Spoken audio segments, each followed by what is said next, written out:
Hello my dear students, I hope you all are doing well. So बच्चों, जैसे कि आप सबको पता है इस ईयर हमारा होम साइंस का सिलेबस चेंज हुआ है, करिकुलम में काफ़ी अपग्रेडेशन हुआ है और चैप्टर्स में भी काफ़ी चेंजेस आए हैं।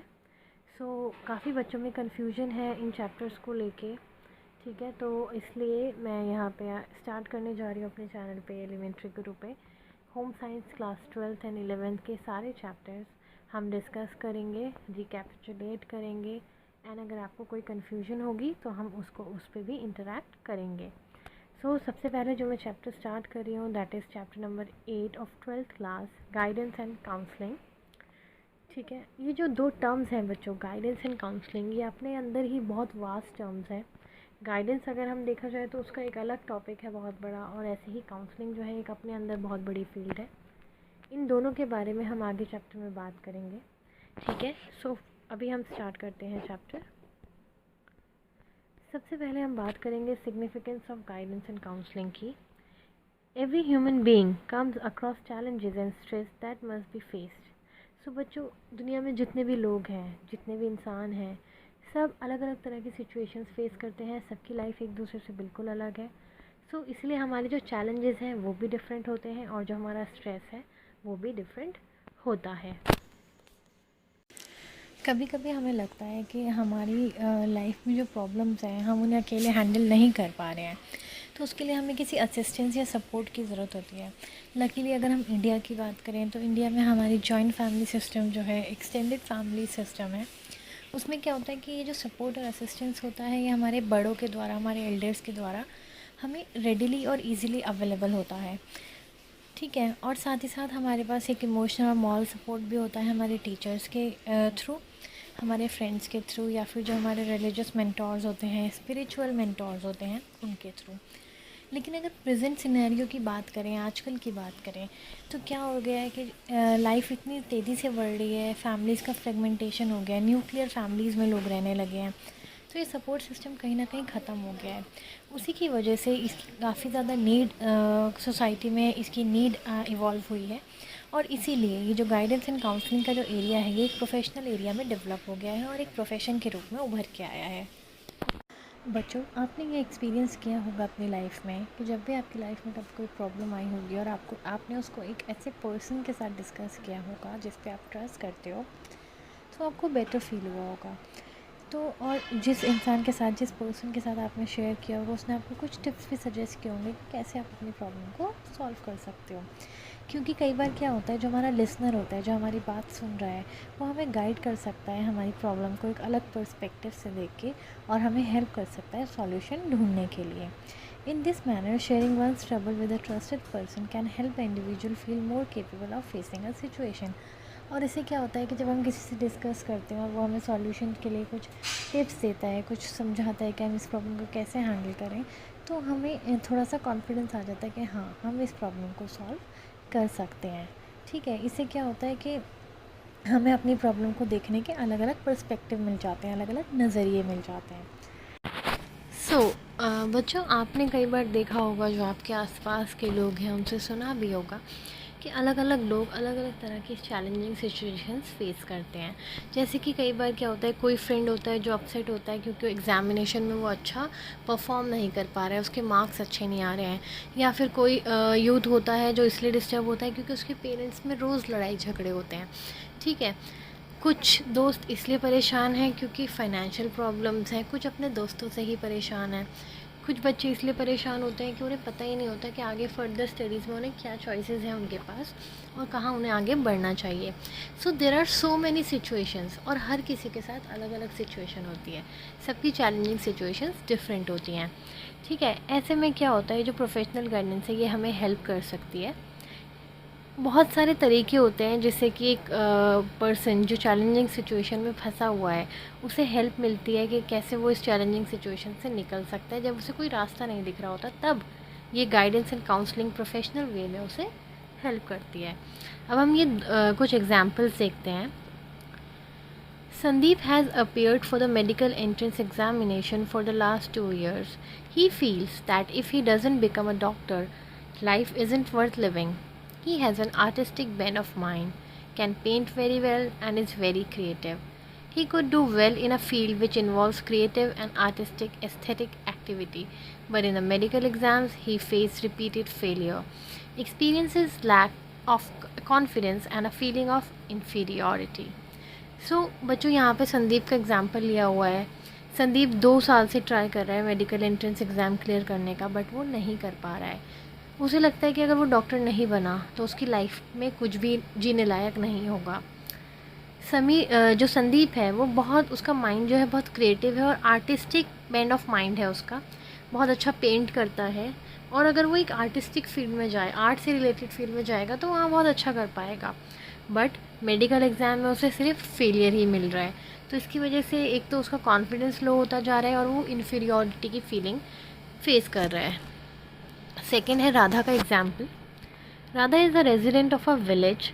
Despite the larger family's disapproval, her father sent her for senior secondary schooling to an adjacent village. The young man to whom she is engaged has a shop in the village. He often comes to visit her. Of late, he has been insisting that she goes out with him to a park. Radha is in two minds. She likes the young man but is afraid of what people would say. Her mind is in turmoil and there is no one to whom she can turn for advice. अब यहाँ पे एक लड़की की बात हुई है जो विलेज में रहती है, जिसका नाम राधा है। उसकी फैमिली में बहुत डिसअप्रूवल था, जैसे कि आपको पता ही है कि गांव में लड़कियों की पढ़ाई को ज़्यादा इम्पोर्टेंस नहीं दी जाती है। वहाँ ही क्या कहा जाता है कि लड़की है, पढ़कर क्या करेगी, थोड़ी बड़ी होगी इसकी शादी कर देंगे। सो ऐसे ही राधा की फैमिली में भी जो उसकी फैमिली है उसकी तरफ से बहुत डिसअप्रूवल है कि पढ़ाई मत कराओ, लेकिन राधा के फादर चाहते हैं कि वो पढ़ाई करे, इसीलिए उन्होंने सबके अगेंस्ट जाकर उसका एडमिशन कराया पास के विलेज में सीनियर सेकेंडरी स्कूलिंग में। अब राधा जो है वो इंगेज्ड है, उसकी इंगेजमेंट हुई हुई है एक यंग मैन से जिसकी गाँव में ही शॉप है और वो राधा से मिलने जाता रहता है। अब वो राधा को इंसिस्ट कर रहा है कि मेरे साथ पार्क घूमने चलो। राधा उसे पसंद तो करती है बट वो डर रही है कि लोग क्या कहेंगे अगर किसी ने उसे देख लिया, और राधा ये चीज़ किसी से डिस्कस भी नहीं कर सकती, तो वो कन्फ्यूजन में है। ठीक है, अब ये जो 2 आपने ऊपर इंस्टेंसेस पढ़े, एक संदीप का और एक राधा का, इससे हमें क्या पता चलता है? The above 2 instances depict the kind of challenges that young people may face. In a survey conducted by All India Educational and Vocational Guidance Association for assessing college students' needs, major problem reported by 50% of the respondents were. So बच्चों, इन 2 example से हमें ये पता चला कि किस किस तरह के जो चैलेंजेस हैं वो यंग पीपल फेस करते हैं। दोनों एक दूसरे से बिल्कुल डिफरेंट हैं। ठीक है, अब एक सर्वे हुआ जो all India education and vocational guidance association के थ्रू हुआ था, जिसमें ये देखा जाना था कि कॉलेज स्टूडेंट्स की जो नीड्स होती हैं उनको असेस करना था कि क्या उनकी नीड्स होती हैं इस फील्ड में, कि उन्हें किस तरीके की हेल्प की ज़रूरत पड़ती है। तो जो मेजर प्रॉब्लम्स निकल के आई 50% ऑफ द रिस्पोंडेंट्स से, वो ये थी: gap between expectations and performance, मतलब कि जो वो अपने से एक्सपेक्ट कर रहे हैं और जो उनकी परफॉर्मेंस आ रही है उसके बीच में एक गैप है। जो वो एक्सपेक्ट करते हैं उतना वो नहीं परफॉर्म कर पा रहे हैं। Second, lack of knowledge regarding career and professions. ये बहुत बड़ी एक प्रॉब्लम हमारे बच्चों के साथ होती है कि उन्हें आइडिया ही नहीं होता कि कौन से करियर के लिए कौन सा करियर उनके लिए बेस्ट रहेगा और कौन से प्रोफेशन में उन्हें जाना चाहिए। उन्हें इस चीज़ की नॉलेज ही नहीं होती है। Anxiety regarding the future, future को लेके एक एंग्जाइटी कि क्या हम आगे कुछ कर पाएंगे, पता नहीं हम किस फील्ड में अच्छा कर पाएंगे, हमें कौन सी फील्ड चूज़ करनी चाहिए अपने करियर के लिए। ठीक है, lack of concentration, inability to make friends और deal with members of the opposite sex. ये भी एक प्रॉब्लम हमारे यंगस्टर्स के साथ होती है कि एक तो फ्रेंड्स बनाना उनके लिए मुश्किल होता है, उन्हें लोगों से बात करने में दिक्कत होती है, प्लस जो ऑपोजिट सेक्स है, मतलब लड़कों के लिए लड़कियाँ, लड़कियों के लिए लड़के, उनको उनसे डील करने में प्रॉब्लम आती है। Lack of knowledge regarding sexual matters, ये एक ऐसा टॉपिक है जिस पे अभी भी हमारी सोसाइटी में बात करने को मना किया जाता है। पेरेंट्स अपने बच्चों से बात करना अवॉइड करते हैं इस टॉपिक पे। तो बच्चों के अंदर एक क्यूरियोसिटी होती है, देन क्यूरियोसिटी से वो जब उनकी क्यूरियोसिटी पूरी नहीं होती तो उनकी नॉलेज अधूरी रह जाती है इस मैटर में। तो लैक ऑफ नॉलेज होती है उन्हें सेक्शुअल मैटर्स के regarding. Lack of information regarding one strength and weakness, जब हमें अपनी ही स्ट्रेंथ और वीकनेस के बारे में नहीं समझाया जाएगा, नहीं बताया जाएगा, तो हमें कैसे पता चलेगा कि हमारी क्या स्ट्रेंथ्स हैं, क्या वीकनेस हैं। कैसे हम पता लगा सकते हैं, हमें यही नहीं पता होगा तो हमें नहीं पता चल पाएगा। तो इस मामले में भी हमारी जो इन्फॉर्मेशन होती है वो कम होती है। Lack of resources, lack of knowledge of affecting learning strategies, inability to forgive oneself for past mistakes. Lack of resources होते हैं, हमें पता तो है हमें क्या करना है, बट कैसे करना है ये हमको नहीं पता होता। उसके लिए जो हमें रिसोर्सेज चाहिए वो हमारे पास अवेलेबल नहीं होते हैं। Lack of knowledge of effecting learning strategies, जैसे कि मैंने बताया कि हमें पता है क्या करना है, बट कैसे करना है हमें नहीं पता, हमें लर्निंग स्ट्रैटेजीज़ ही नहीं पता होती। Inability to forgive oneself for past mistakes, कई बार ऐसा होता है कि हमें लगता है हमसे बहुत बड़ी कुछ गलतियाँ हुई हैं पास्ट में, उसके लिए हम खुद को ही अगर माफ़ नहीं कर पाए तो उससे एक लैक ऑफ कॉन्फिडेंस आ जाता है, अपने अंदर एक गिल्ट वाली फीलिंग आ जाती है। तो ये सारी वो प्रॉब्लम्स थी जो इस सर्वे में निकल के आई। The findings clearly indicate the need for professionals in the field of guidance and counselling. और इन सभी प्रॉब्लम्स को देख के हमें यही लगता है कि गाइडेंस एंड काउंसलिंग की जो फील्ड है उसमें प्रोफेशनल्स की बहुत ज़रूरत है, जो बच्चों को, यंगस्टर्स को, इवन अडल्ट्स को गाइड कर पाएँ, एक सही तरीके से एक सलाह दे पाएँ, उनकी हेल्प कर पाएँ, उनकी प्रॉब्लम्स को सॉल्व करने में, उनकी कन्फ्यूजन्स को दूर करने में। ठीक है। जैसे कि मैंने चैप्टर के जब हम इंट्रोडक्शन की बात कर रहे थे चैप्टर की गाइडेंस एंड काउंसलिंग, मैंने आपको बोला था कि जो टर्म्स हैं गाइडेंस एंड काउंसलिंग ये अपने में ही एक बहुत बड़े टर्म्स हैं, बहुत वाइड टर्म्स हैं। तो सबसे पहले हम इन दोनों टर्म्स को समझेंगे, इन दोनों में क्या डिफरेंस है, गाइडेंस क्या है और काउंसलिंग क्या है। पहले इसको समझेंगे, देन हम आगे कंटिन्यू करेंगे। सबसे पहले गाइडेंस की बात करते हैं। Guidance can be explained as assistance made available by competent counselors to an individual of any group to help him direct the life course, develop a point of view, make decisions, and be better adjusted. Guidance does not mean giving directions, nor is it an imposition of one's point of view on another person. The person who is guiding another does not take the onus, responsibility of making decisions on behalf of the client. We can see that guidance is more about assisting people to find their way rather than giving instructions or ready-made solutions. बच्चों, guidance को हम इस तरीके से explain कर सकते हैं जैसे कि एक असिस्टेंस है, एक हेल्प है जो क्लाइंट को, जो हमारा क्लाइंट है जो अपनी प्रॉब्लम सॉल्व करने हमारे पास आया है, हम उसको हेल्प कर रहे हैं कि वो अपनी प्रॉब्लम को समझे, क्या सॉल्यूशन उसके लिए सही रहेगा वो खुद ढूंढे, सारे पैरामीटर्स को, सारे पर्सपेक्टिव्स को सामने रख के वो अपनी प्रॉब्लम का सॉल्यूशन खुद निकाले। ठीक है। गाइडेंस का ये मतलब नहीं है कि हम किसी को डायरेक्शन दें कि अच्छा तुम्हारी प्रॉब्लम ये है तो तुम ऐसा ऐसा कर लो, नो। ना ही हम अपना डिसीजन किसी और के ऊपर थोपें, बट हम उसको गाइड करें, असिस्ट करें कि वो अपना रास्ता खुद ढूंढे, ना कि उसे कोई इंस्ट्रक्शन दें या फिर रेडीमेड सॉल्यूशन दें। समझ आ रही है आपको मेरी बात? कि हमको ये नहीं सोचना चाहिए कि अगर हम किसी के पास जा रहे हैं, हम एक कॉम्पिटेंट काउंसलर, जो एक प्रोफेशनल काउंसलर है, हम उसके पास जा रहे हैं तो वो हम उसे अपनी प्रॉब्लम बताएंगे तो वो हमें एक सीधा सा सॉल्यूशन बता देगा, अच्छा तुम्हारी प्रॉब्लम ये है तो तुम ऐसा कर लो। नहीं, वो हमें हमारी प्रॉब्लम सुनेगा, सारे पॉइंट ऑफ व्यूज़ देखेगा, देन वो हमें हेल्प करेगा कि हम कैसे अपनी प्रॉब्लम का सॉल्यूशन खुद से निकालें। तो डिसीजन हमारा होगा, तरीका हमारा होगा। काउंसलर जो है वो जस्ट हमें हेल्प करेगा, असिस्ट करेगा अपना सॉल्यूशन ढूंढने के लिए। नाउ काउंसलिंग की बात करते हैं।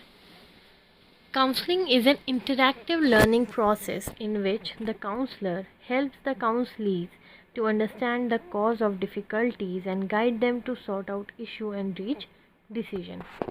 काउंसलिंग में क्या होता है, ये एक इंटरैक्टिव लर्निंग प्रोसेस होता है, मतलब कि इसमें जो काउंसलर है और जो काउंसली है, मतलब कि जो क्लाइंट है, उन दोनों में बातचीत होती है और बातचीत के ही थ्रू जो काउंसलर है वो डिफ़िकल्टी, जो कॉज ऑफ डिफ़िकल्टी है कि अगर जो क्लाइंट है उसे ये परेशानी हो रही है तो ये क्यों हो रही है, इसकी प्रॉब्लम का कॉज क्या है, वो पहले उसको समझता है।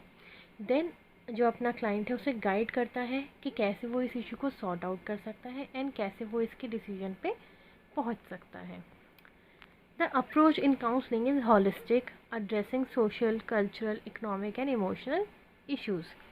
अब जो अप्रोच है काउंसलिंग में दैट इज़ वेरी हॉलिस्टिक, उसमें सब कुछ इंक्लूड होता है, social, cultural, economic and emotional issue.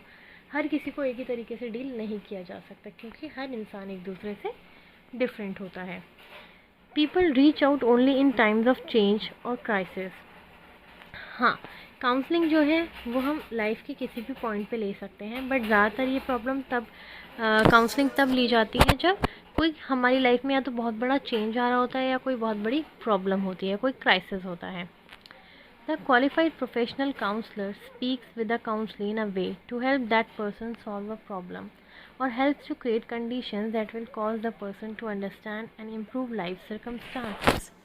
तो जो ये प्रोफेशनल काउंसलर होते हैं ये क्या करते हैं, ये काउंसली से बात करते हैं इस तरीके से कि वो अपनी प्रॉब्लम खुद सॉल्व कर सके या फिर ऐसी सिचुएशंस क्रिएट कर सके, ऐसी कंडीशन क्रिएट कर सके जिसमें वो अपने जो लाइफ सर्कमस्टांसेस हैं, जो उसकी प्रॉब्लम्स हैं लाइफ में, वो उनको बेटर कर सके, अच्छे से समझ के उसे इम्प्रूव कर सके। Counseling may be concerned with addressing and resolving specific problems, making decisions, coping with crisis, improving relationships and developing personal awareness. अब काउंसलिंग में क्या क्या आता है? स्पेसिफिक प्रॉब्लम्स, ठीक है, जो हम कुछ भी हो सकती हैं। मैंने जैसे कि शुरू से मैं आपसे डिस्कस करती आ रही हूँ कि हर इंसान की लाइफ की चैलेंजिंग सिचुएशंस अलग होती हैं, तो स्पेसिफिक प्रॉब्लम्स में कुछ भी आ सकता है। देन मेकिंग डिसीजंस, कई लोगों को डिसीजंस लेने में ही प्रॉब्लम होती है, तो यही उनकी सबसे बड़ी प्रॉब्लम होती है। कोपिंग विथ क्राइसिस, अगर हमारी लाइफ में कोई क्राइसिस चल रहा है उससे हमें कैसे निकलना है, कैसे उसे हैंडल करना है। इम्प्रूविंग रिलेशनशिप्स, आपने देखा होगा रिलेशनशिप्स में बहुत ज़्यादा प्रॉब्लम्स आ जाती हैं कई बार। क्यों? There may be some misunderstanding, lack of trust, lack of understanding, कोई भी रीज़न हो सकता है, बट कई चीज़ें होती हैं जिसकी वजह से हमारी रिलेशनशिप्स ख़राब होने लगती हैं, तो उसमें भी काउंसलिंग हमारी बहुत हेल्प करती है। एंड डेवलपिंग पर्सनल अवेयरनेस, कई लोग ऐसे होते हैं जिन्हें अपने बारे में ही नॉलेज नहीं होती, जैसे कि हमने थोड़ी देर पहले पढ़ा था, स्ट्रेंथ और वीकनेसेस नहीं पता होंगी हमें अपनी, तो हम अपने बारे में कैसे जानेंगे। तो पर्सनल अवेयरनेस के लिए भी काउंसलिंग हमारी हेल्प करती है। It also involves working with feelings, thought, perception and conflicts. The overall aim is to provide counselors with opportunities to work in positive ways so as to live with a sense of well-being as individuals and as a member of larger society. So, जब हम counselling की बात करते हैं तो feelings, thoughts, perception, conflicts, सभी पर counselling जो है इसमें आपको सॉल्यूशन मिलता है, ठीक है। इस सब के साथ काउंसलिंग वर्क करती है और जो ओवरऑल एम है काउंसलिंग का वो यही है कि जो हमारे क्लाइंट्स हैं, जो काउंसलीज हैं, उनको ये अपॉर्चुनिटी मिले कि वो पॉजिटिव वे में अपनी सिचुएशंस को हैंडल कर पाएँ और अपनी प्रॉब्लम्स के सॉल्यूशन ढूंढ पाएँ, जिससे कि वो एक बेटर इंडिविजुअल और बेटर मेंबर ऑफ सोसाइटी बन पाएँ। सो बच्चों, यहीं पे मैं एंड करती हूँ इस वीडियो का। ये आपका फर्स्ट पार्ट है ऑफ चैप्टर 8, ठीक है, और मैं second part of this chapter जल्दी ही अपलोड करूँगी। तब तक आप इतना समझो, और इसमें अगर कोई कन्फ्यूजन होती है, कोई प्रॉब्लम होती है, आप मुझसे पूछ सकते हो, कमेंट कर सकते हो, and I will personally discuss that topic with you, ठीक है। सो आप इस चैप्टर को यहाँ तक रिवाइज़ करो, रिकैपिचुलेट करो, देन हम जल्दी ही सेकेंड वीडियो में इसके आगे का जो चैप्टर है वो कंटिन्यू करेंगे। Thank you, bye bye.